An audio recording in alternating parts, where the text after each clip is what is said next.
Being a rapper is one of the most dangerous jobs in the world, and it seems like it's getting even harder for artists to survive out there. Most rapper murders get solved pretty fast because the shooters leave a ton of evidence behind.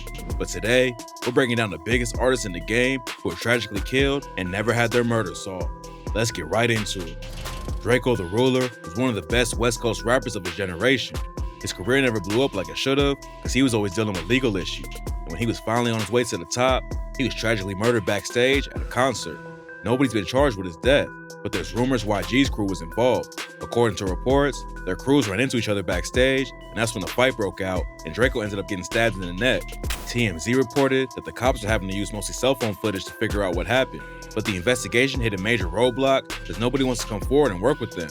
Another rumor about his murder is that it's connected to the death of a rapper named Slim 400, who was shot to death just a couple weeks earlier. Hopefully, Draco's family can get some closure over what happened, but it's gonna be tough to find answers if nobody cooperates.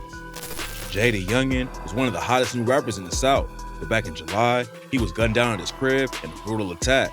According to his dad, Kenyatta Scott, Jay and him were sitting outside when a truck pulled up and 3 shooters hopped out. They tried to run inside the house, but that's when 2 more shooters came around the side of the house and started letting off shots too.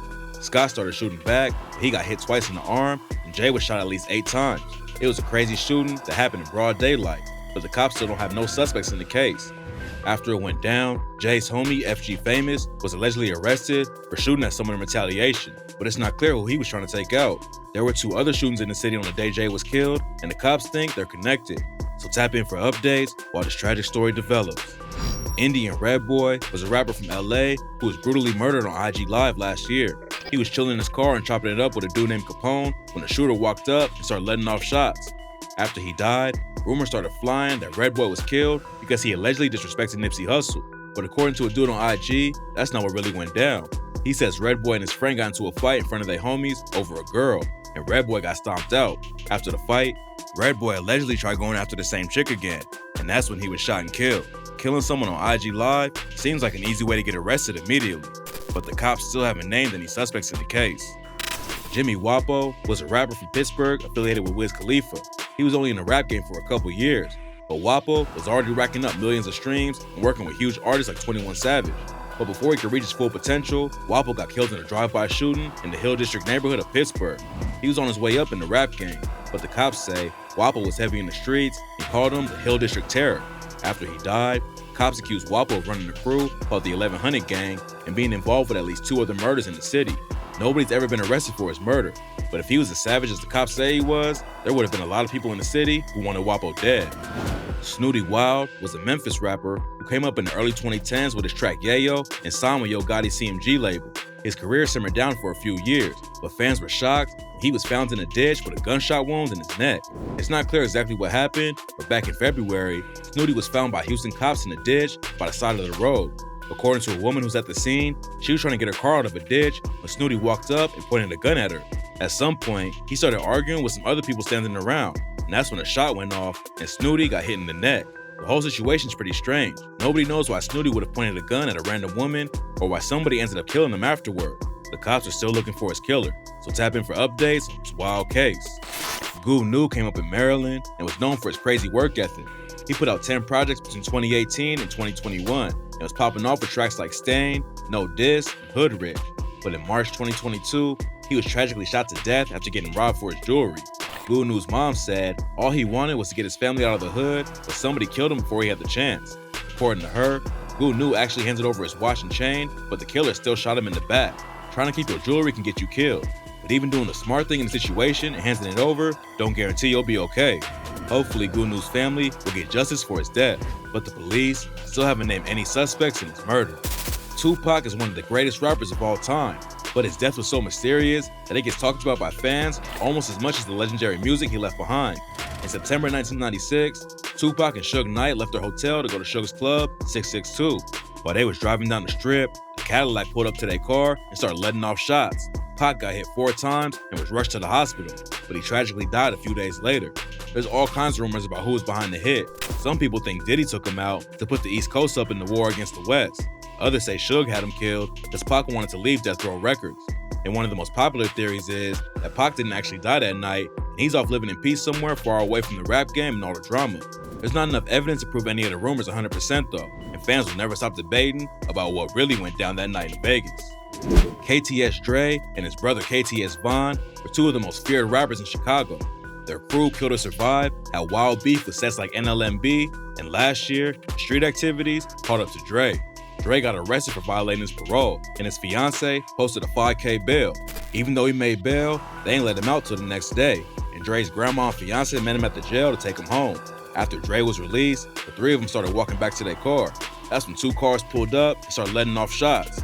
Dre's grandma was hitting her knees, and Dre caught an insane amount of 64 shots and died at the scene. It was a crazy attack, even for Chicago.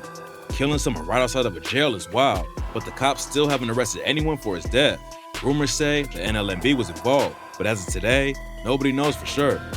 Eday was involved with the Chicago drill scene back when Chief Keef was first blowing up and putting the wave on the map. But besides rapping, he also repped 600 and had both feet in the trenches. Eday was also known for dissing dead ops in his songs, and all the street activity and disrespect caught up to him last year.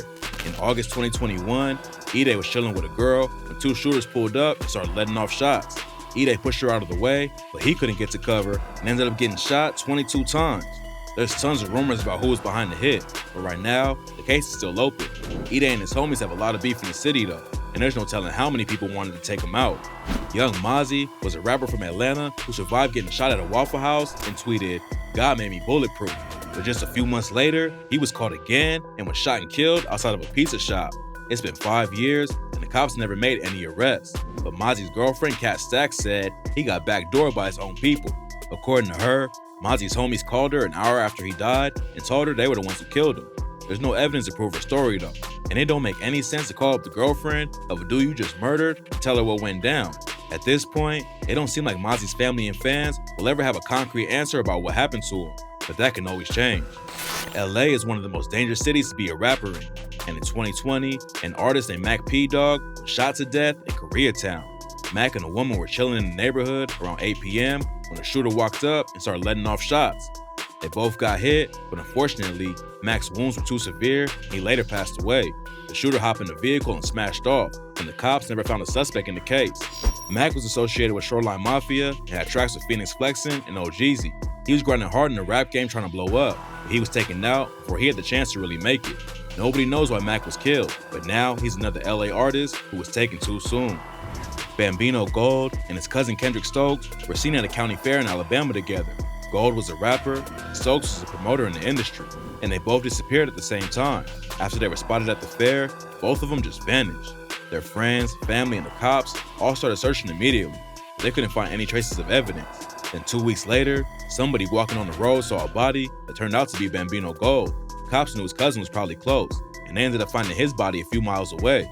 Cops think they were killed somewhere else, and the bodies were dumped in the woods, but they never found any good leads in the case.